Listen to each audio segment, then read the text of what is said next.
about our growing up in Britain and how, and obviously mental health is another thing as well that this podcast is about. So in terms of mental health, what has both of your journeys been like? So you've been experiencing racism. You've always felt a little bit of alienation growing up.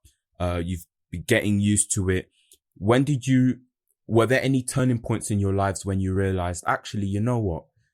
I'm not okay. I thought I was doing well. I thought I was coping well, but something's not right here. I might have to dig a bit deeper.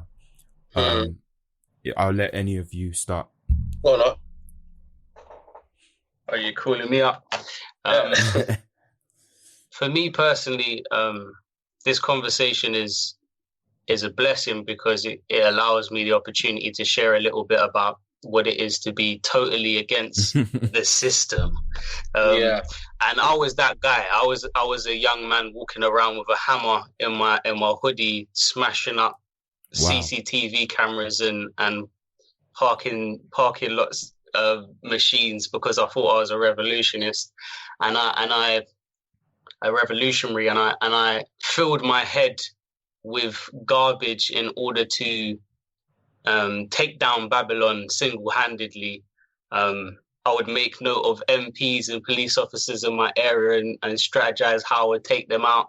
So this conversation is right up my alley because I realize how the accusory spirit, that's actually the name for Satan. If you look into the translation through Greek, the accusory spirit, that's what it stokes up in a man's heart, is to look at the world around you and to start pointing fingers and to create this straw man, this person, the man. Do you know what I mean? This supposed boogeyman that is out to get you. And then there's a ton of lovely conspiracy theories that will help you along your way to destroy this man and to create an army to take down. And the funniest thing is that these things are all nonsense. You know, you can read Ecclesiastes and that's the answer you'll come to as you keep on digging down the rabbit hole of lies. It says vigor and youth is meaningless. You know, this hot-headedness we have as young people. I had a Bible study about it the other day, actually. It's funny because I've actually been reading Ecclesiastes a lot recently. Me and my partner, whoever wrote this particular book, you weren't playing. Yeah, blood. You weren't playing, fam. He was asking them deeper questions, blood, and he was finding nothing at the end of them. And he saw it all, bro. I think that's a narrative that's going on at the moment for many young men. Because we want to feel in control of something. That's just the desire of man. If we can go back to the garden and see that accusory spirit take place again, you know, like, oh, it was the snake. Oh, it was the woman you gave me. So it's like that constant desire to point the finger at somebody else's instead of taking responsibility for your own actions and recognizing that you have both weakness to pass on and strength to draw other people into truth and peace and life. And I man. So I think that my experience is what I didn't mention, and this is why I was speaking about class earlier, is because my dad was always an amazing example to me of what a black man of the faith should be living life like. And he was a governor in my school. He was a champion of the community, and he actually knew the head police officer, the commander in chief of the borough that I kept on getting stopped and searched at. So he made one phone call, and all of those stop and searches stopped, which I thought was very crazy and amazing at the same time, because it showed me that with you know, when your socioeconomic situation changes and your circles change socially, then you can actually do things that other people might not know they can do. And something as small as knowing your rights. Like my dad taught me, right, get to know your rights, bro, because you're living in a place you don't even know what your statutory rights are. Do you know what I mean? Someone could be pulling your trousers down every day, you wouldn't know. because you've never taken the time to actually find out what your rights are in this nation. So these, instead of going, everything's against me, and listening to the voices of the principalities and powers that are continually shouting very loud, it's about listening to the short whisper of the spirit and becoming aware that you're not a victim, man. Do you know what I mean? If anything, you're just as much a perpetrator as you are a victim in all situations and scenarios. Do you know what I mean? Yeah. And to rephrase that, just for the non-Christian listeners, like, just do your research. That's basically what we're saying. We do live in a physical world, but physical things do fade away. Everything has its flaws. Every system has its flaws. Every celebrity, every quote unquote spokesperson has their flaws. So I can understand, even if you have the worldview that the physical world around us is all that matters, even within this physical world, there's still more better education you can do to enlighten yourself. But obviously, we as believers, we have a thing or two to say about that, and we'll get to that later. So in terms of, I guess, mental health, when was do you remember around the first time you heard that term, guys? Or is it kind of something you gradually became more aware of? Like, kind of what was your perception of the term growing up? Black people don't talk about it, bro. They don't, straight up. For me... Or we have different words to articulate Well, it. maybe that's a generalizing statement, so I should actually retract that a little bit. But in my experience, people from the West Indies, like, we're not talk about them things still. Somewhere, unless someone's overtly mad. Do you know what I mean? And then you just get brandished with the mad stick. But sorry, Paul, go on. No, I completely understand. I mean, for me, how do I put it? See, my parents were very interesting. They were a very interesting pair. Because, I realized they never actually forced me to do anything. They were always very, other than being a good Christian kid and just enforcing the way of the Lord in my life and just respect, they were always very open to me learning new ideas. And so for me, I've always been a sensitive individual. I'm very, very, very sensitive in things I care about. But on the flip side, I really don't care about things I don't care about. So I'm on two extremes here. And so when I used to hear about mental health, I never really understood it growing up, and I didn't really hear it much growing up as well. I mean, we were raised in it. I think the Black community has a plethora of problems that we need to sort out before we can even start pointing the finger anywhere else, especially around the topic of mental health. Because what I came to think anyway, this wasn't like my parents' fault or anything, but what I would often hear within the community is like an individual who had like depression or anxiety or whatever, it was always some sort of like demonic thing, and it meant that they didn't have like enough faith or they hadn't prayed. And I just sat there thinking to myself, like, this can't be right, and so growing up, I took a degree in psychology and I'm doing a master's in occupational psychology. And so when I realized that I wasn't, there were a few times in my life where I can say I was completely, off it. But I'd say the most recent time I can think of where I was completely off my game was like the last year, the passing year. Oh, wow. Okay. Maybe until 2 weeks ago, I would say I'm kind of on my feet again. And boy, it's just, mental health is not a joke. It's not funny, it's not. It's not. It's not a trend that you can hop on and off. Yeah, no, it is not a switch you can pop on and off. There is not enough sitting there being strong I can do to make it go away. It's you feel violated. I think that's the best way I can put it. You feel in a very real sense, you feel violated. In that normally when you're going through life and you have problems, you can establish that this thing is something I'm dealing with. When you have a mental health problem, it feels like just as much a part of you as any other day. It almost tries to invade the norm. And once it becomes normative, it becomes the new you. And that's when things get crazy, because then it's, what do I trust? Because this thing feels like as much a part of me as any other part of me. So I don't know what to do about it. It's not going away, et cetera, et cetera. But that's kind of when, again, I started to look more into, Christianity and when I was around 17, especially, these are the questions that would pop up, and I wanted to know where the intersect was. How these two things, faith and the sciences and religion, where the intersection is. Because for me, I know, I just thought to myself, again, if God is real, then he's not a dummy. And if he's not a dummy, then there's no way he'd allow me to live in this world like a dummy, refusing to learn things because somehow they'll make him not real. And it's like, come on, if he's real, surely these things should bring me closer to him. If he's the author of knowledge, exactly, and the author of information, the author of intellect, surely gaining knowledge would actually help me appreciate him more.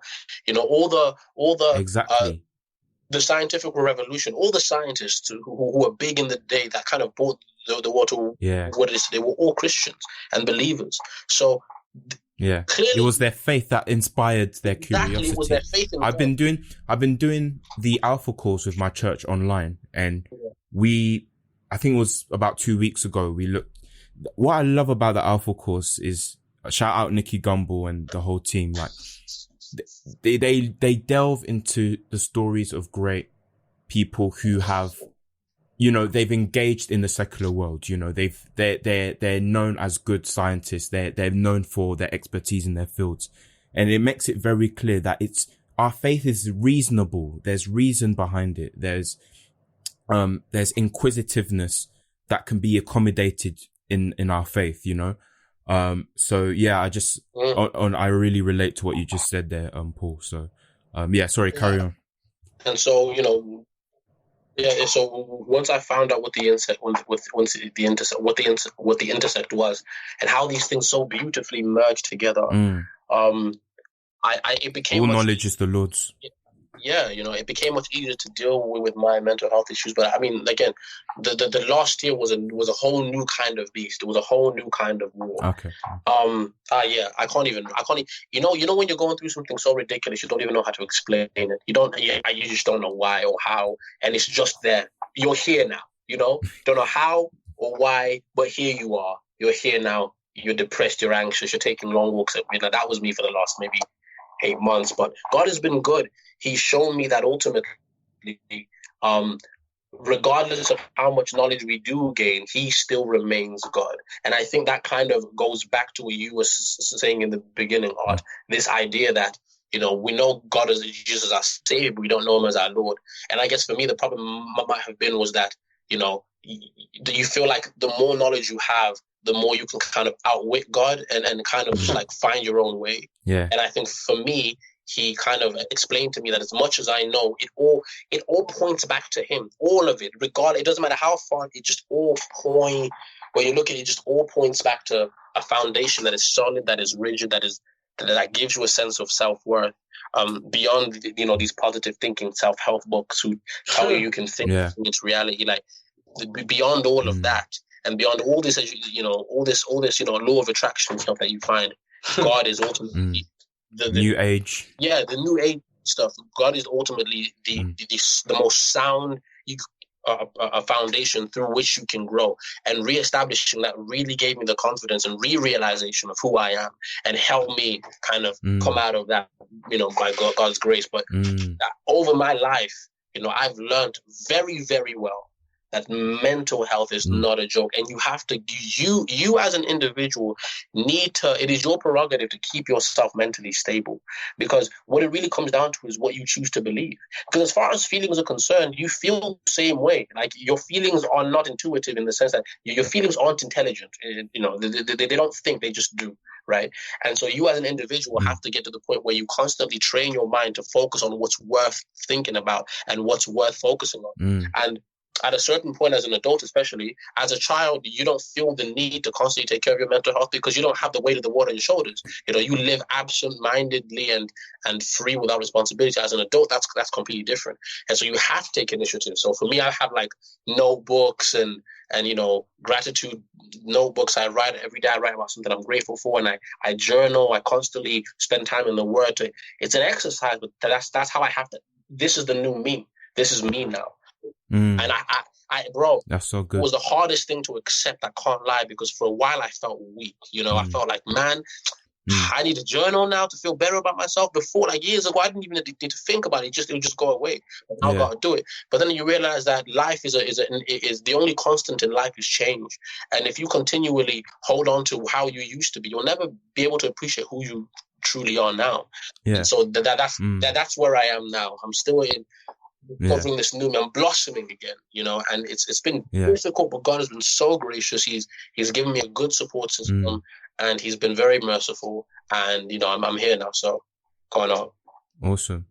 Can you just delve a little bit deeper into that particular experience? So you said, especially in like the past year or so, you've kind of reached like a new level of like sort of mental difficulty. But can you kind of trace maybe any life events or anything that happened to you that might have built up to that? For me, I know exactly what kind of I know exactly what it was.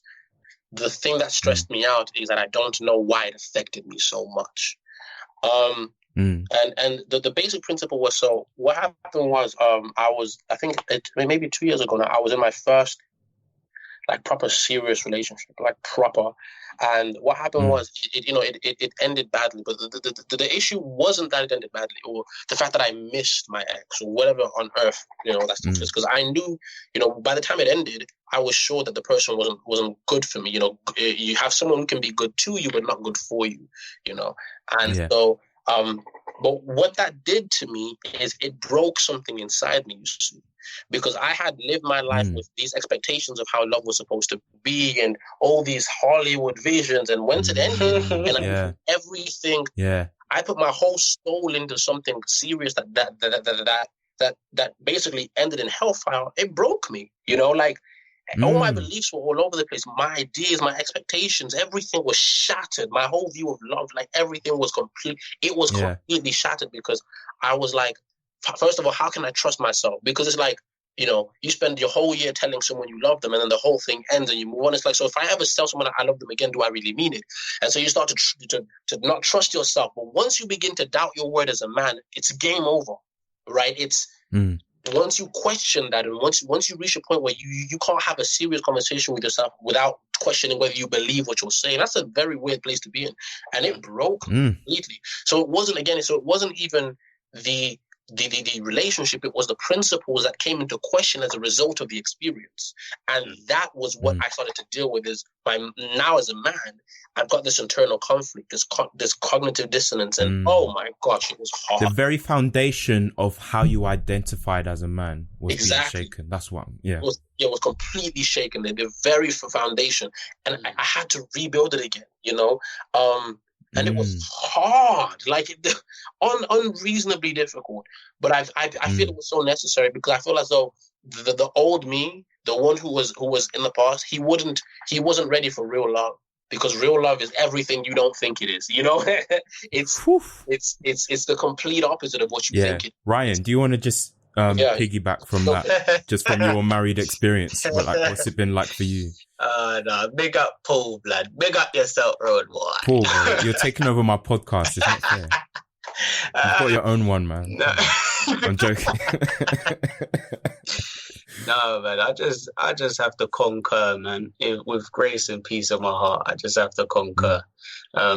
It's love is a laying down. It isn't a picking up, and it isn't it isn't something that you fall into. It's something you have to learn to stand in. And it's man, we relationship and what it can do to a man's being and to his psyche and to his world. So interesting, because we're told the lie that we're ready before we are, especially in the Western Hemisphere, or I can only really speak about the UK, but it's almost like there's a lot of pressure to get involved with this thing before it's your time. Definitely. and especially in the Black community as well, if we're perfectly honest. Again, I'm not an expert on the stats, but like in terms of teenage pregnancies and premature relationships, I heard a stat that we as Black people are, the stats for us, the times that happens for us is much higher than other races. Yeah. Like the way we engage in premature relationships and you know, the abortions and, you know, teenage pregnancies and things like that. Yeah, and that's probably a whole other topic in itself that needs to be saved for another episode. But yeah, just carry on, Ryan, just explaining your experience.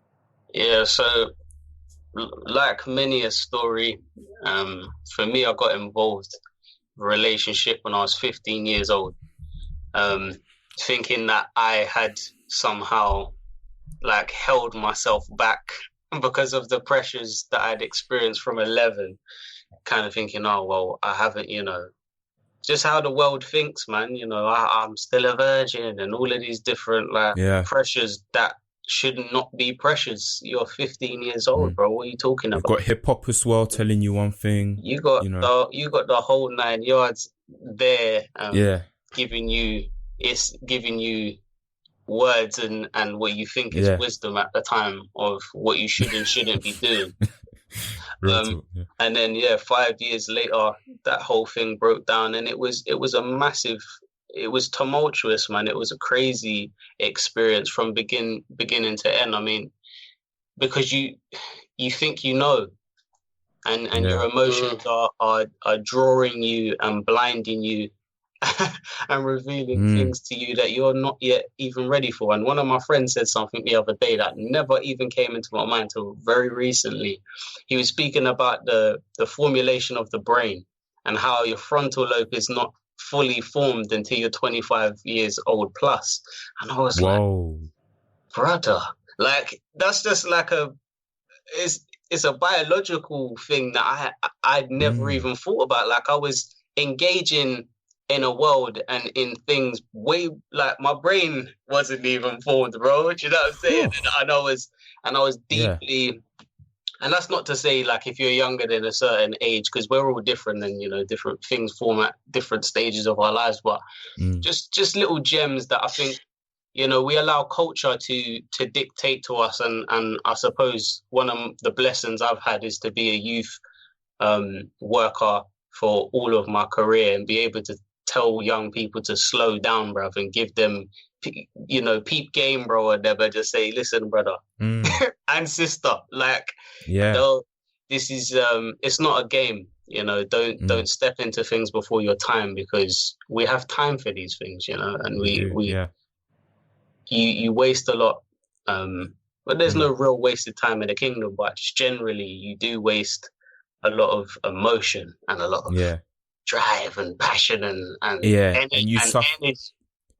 suffer from consequences that you really don't need to suffer from, you know. You're not ready just for unnecessary, you know, like lessons in life are valuable, but there's just certain lessons that don't have to be as bad or as deep as we make them to be, you know. And there's shortcuts in life, bro. There's many a shortcut, man. You know, it's listening to they say when an old man or woman dies, someone who's like a library's burnt down, and it's so funny because you used to actually listen to what all the older people were saying to you when you was a younger who had all the answers. That you'd be in your mind and in your heart further down the line in some way, sense, or form. So yeah, man. But you do go on, Paul.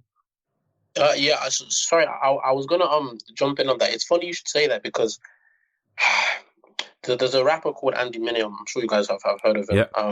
And he has this song called All We Got, and All We Got is my song, bro. Like that is my song. And he released it like maybe 6 years ago. And where the point is, he has this verse where he says, I pray that my heart moves as fast as this information. And I think the reason that's relevant is because whilst I do believe that there are certain lessons that you can learn at a young age, I do believe, though, that sometimes we know the information, but we don't feel the effects of the information emotionally because our hearts haven't caught up to our minds yet. And that's why you find that from a young age, you know these things. Like we know, for example, in the community, we've always, you know, been told about, stuff like, you know, avoiding sex before marriage, et cetera, et cetera. But the problem is our hearts weren't mature enough to register that as much as our minds knew it was logically reasonable. And so that heart and mind battle is what really, I think, drives a lot of us to make a lot of dumb decisions early, because I'll be the last person to say that every mistake I made, I didn't know it was the bad decision. I knew exactly that it was the bad decision. But my heart my heart hadn't caught to my mind. Yeah, bro. Sometimes the negative experiences are what make that happen. You know, it's that like that push that you need. It can be avoided, but I don't think it's quite as simple as because we aren't robotic. It's just weird. It's just this weird thing, you know. I feel you, bro. I feel you, man. Because I know that it's true. I feel like it's true, and that's not necessarily the case. Sometimes you will know it's true, but you don't feel like you want to live in that truth, for lack of better terms, because it hasn't held you captive yet. And so you do what you got to do, and before you know it, you make mistakes, and now you want to abide to it. That's like different for everyone, but for me personally, it was, you know, it wasn't necessarily in the area of, you know, maybe I don't know, maybe in the area of like crime and whatnot, but it was definitely for me in the area of like love, because I wear my heart on my sleeve. So for me, a lot of it was like, I know the common sense answer to this, but maybe I can be the champion. Right. You always feel like I can be the exception. I think I can handle this. Yeah, you know. That's what. And as Christians, we know that to be the deception of the human heart. So yeah. And just to add to that as well, someone said to me, the longest distance journey that you'll ever do is only 18 inches long from the head to the heart. And that hit me profoundly, because it's so true. You know what I mean? It is head knowledge or heart knowledge, man. What a great mystery. And the people listening to this, you're getting some gems still. So listen up, especially if you're a young G. Yeah, real talk, man. For me personally, I'll give a fresh perspective to this. So I've never been in any relationship, never dated. I was that weird kid who had friends thinking, Nathan, are you sure you're not gay? Because like, you could be pulling these girls, but you ain't pulling none. Another stereotype. Yeah, another dumb stereotype that is, and obviously this is not exclusive to black people. This is everywhere. You know, this is just Western society in general. These, you know, foolish ideas that to be a male, to be a proper man means you pull girls as early as possible, which is dumb, because your body might be able to do things, but your brain is not ready, and you're not ready for the consequences. If you have sex with a girl and she turns around and says, I'm pregnant, don't, and she wants an abortion, it's like, you put that on yourself, G. You got to take responsibility. It doesn't even need to get to that. It doesn't even need to get to that. Exactly. If you have sex with a girl and she turns around and says she loves you, you ain't ready for that. Because a girl at 16, when she loves you, they're crazy, bro. Like they're crazy. Like they're insane. You know what I mean? And, like I remember. Sorry to kind of jump in there. I remember time there was just one girl who was 14, and like, you know, we were talking, and I wasn't really serious. You know, I kind of just wanted to be able to feel like someone loved me, because I was bullied up in school. Yeah. I wanted a girl's attention. Girls didn't really like me. So when the Asian girl shows me attention, you're the emotional guy, right? Yeah, the emotional guy. You know what I mean? And so like, you want love, you know that? Yeah. The Romeo thing, you get me? Yeah, you know, the Chris Brown walking down the street singing to her with the yeah, you know, sweet voice, man. What a sweet voice, man. What's wrong with you? Excuse me, miss. That's where you from, okay? That's why he's singing down, fam. We see you, bro. That's where his singing route started. Yeah. And so for me, it got like, I can't lie to you, it got serious real quick, right? So I think like 2 weeks in, I was like, you know what, this is like, I don't really want to do this anymore, because, you know, the fear of the Lord was in my heart, and I knew if my parents ever found out I was shying to some girl, they'd cook me. So, you know, after 2 weeks, I was like, I'm not willing. I fear God more than I fear breaking your heart. So, so foolishly enough, I kind of just I tried to pull away, and this girl went nuts. She started like sending me weird like suicidal poems, talking about how she's cutting herself now, And I was 14. I did not know how to handle this. I was like, what is going on? I didn't know who to tell, because my parents didn't really, you know, advocate for like that behavior in the first place. So I'm going to get in trouble with them first, and then they'll try to help. Yeah. And like that girl, she was part of a youth, like, a youth group, that like a multi-church youth group. So if anyone found out about that, was she a Christian as well? Yeah, from a Christian background. The whole system would blow up completely, and it would go mad. Fortunately, you know, God was gracious to me, and it kind of settled itself. But like kind of like what you're saying, these kids you are not ready for the kind of pressure that those three simple words, getting those from a girl, can do to you, man. Because it's not. Plus, it's not nice. Like, if you're not in the position where you're able to be responsible for someone's life like that, And we can't assume that anyone's like, nobody, even at our age, no one goes into it thinking, you know what, I'm gonna break someone's heart today.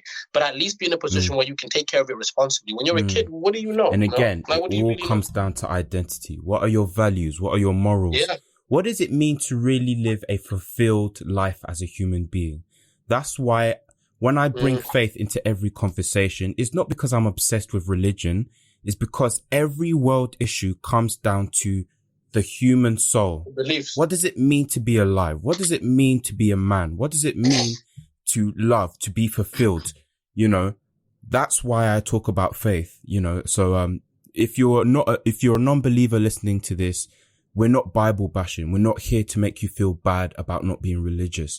We are just sharing from our own life experience the freedom that comes from putting your trust in a belief system that stands the test of time, that is not as imperfect or unstable as popular culture, or what your homeboy says, or what your mum says, or even the closest person to you says, So, that's just where our hearts are with it. But that links very well to Christianity, right? So both of you growing up, you're learning more about your male identity. You've got hip hop screaming at you. You've got your girlfriend screaming this at you. You're trying to figure yourself out as a man. Your foundations are crumbling. What helps you get back up? And yeah, like, did it start off straight away with looking to God, or did you kind of try and find practical solutions first? Like, what was the progression for both of you?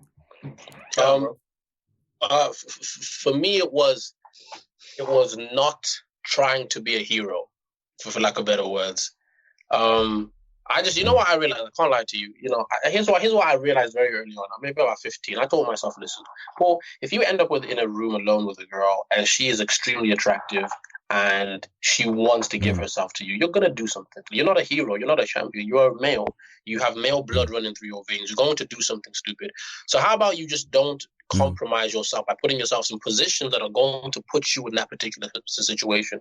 So for me, what really helped me was I just avoided the whole show. Like, I was like, hey, I'm not even trying to find out what my limits are. I'm not even trying to find out, how strong I am, because I'm a guy, I know. I mean, when Lil Wayne and what's it called on MTV, and hits and all these music videos are up online on like Sky, and they're doing and they're showing these women as a kid, 9, 10, 11, 13, it did something to me. And so I was very aware of definitely I relate of what this stuff does to you on the inside. So I knew, like, from around 15, I told myself, if I put myself in that position, I'm going to do something stupid. And admitting that to myself was, I think, the best thing I ever did, because it allowed me to be very honest. It allowed me from avoiding very, very crucial mistakes, because I couldn't tell you how many times, a basic no could have saved me from going down a really dark path. It's like, can you come over? No, I don't do that. Do you want to come to this house party? No. Why don't you want to come to this house party? Because there's women and drinks. So what on earth do you think is going to happen as a result of me being there? I'm not going to do it. I'm not going to try to be a hero. You can see if you survive, and you can tell me your survival story. No, thank you. Yeah. Yeah. Real talk.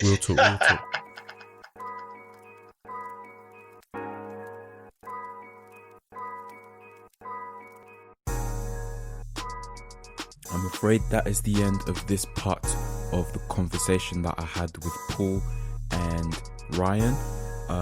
Stay tuned for the next episode where we continue this discussion. And speaking of faith, speaking of Christianity, and what the church can do to combat racism and to address racism, there was a book that I would highly recommend you to read, especially if you're a UK Christian, and it is called We Need to Talk About Race, written by Ben Lindsay.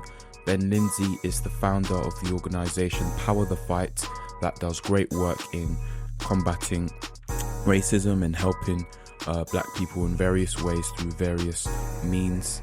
And this book is great. I bought it and I've read it, and I'm rereading it because it's got so much great content on practical steps UK church leaders can take and UK church attendees can take as well in dismantling racial ignorance and helping to make racial integration much more of a reality, because we're very easy for churches to talk about diversity and having a face value sort of approach to racial integration, but there's still a lot of work that needs to be done.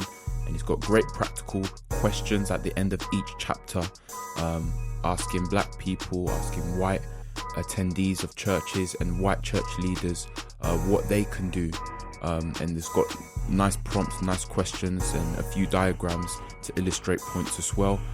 So it's a great book. There's a few other people featured in the book as well that help Ben really unpack the various sort of ethnic minority experiences in UK churches. So it's a great book. I would highly recommend it, and you can check out a link to order the book on Amazon in the description for this episode. So I highly recommend, please buy it through that link. That link is an Amazon affiliates link, which allows me to get a little bit of a commission for every order that is made through that link. So if you could order through there, that would really help me fund my content and take it to the next level. So if you want to support in just a small financial way, then it would be great for you to order the book through the affiliate link that is in the description for this podcast. So wherever you're listening, just look on your screen, look at the written description for this episode, and you will see the link to order that book, We Need to Talk About Race. A great resource for today's UK Christians. So and obviously it's not just for UK Christians. There's loads of transferable things in there that relate to just society in general. So even if you're not Christian, there's still a few things in there that you might find interesting. And if you are a Christian who is not in the UK, there's still a lot of application that it can have to your church life as a believer. So thank you, and I will see you in the next episode where we continue this conversation about black identity and racism, and how Christianity and masculinity as well, and how Christianity can help with those things. So thank you and peace.